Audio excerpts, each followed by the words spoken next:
আগামী ২৭শে ফেব্রুয়ারি চ্যাম্পিয়ন ট্রফিতে নিজেদের শেষ ম্যাচে পাকিস্তানের মুখোমুখি হবে বাংলাদেশ।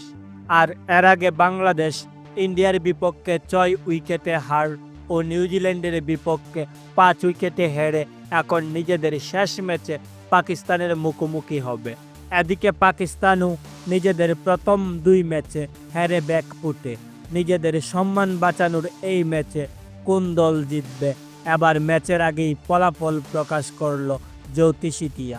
দর্শক, মনে রাখা ভালো, এর আগে চ্যাম্পিয়ন ট্রফিতে যতগুলো ম্যাচে এই জ্যোতিষীটিয়া ভবিষ্যৎবাণী করেছে তার প্রায় সবকটি সঠিক হয়েছে।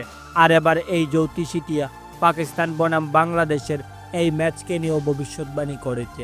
প্রিয় দর্শক, জ্যোতিষীটিয়ার ভবিষ্যৎবাণীতে জানা যায় এই ম্যাচেও পাকিস্তান জিততে চলেছে, অর্থাৎ চ্যাম্পিয়ন ট্রফিতে একেবারেই ব্যর্থ হতে যাচ্ছে বাংলাদেশ।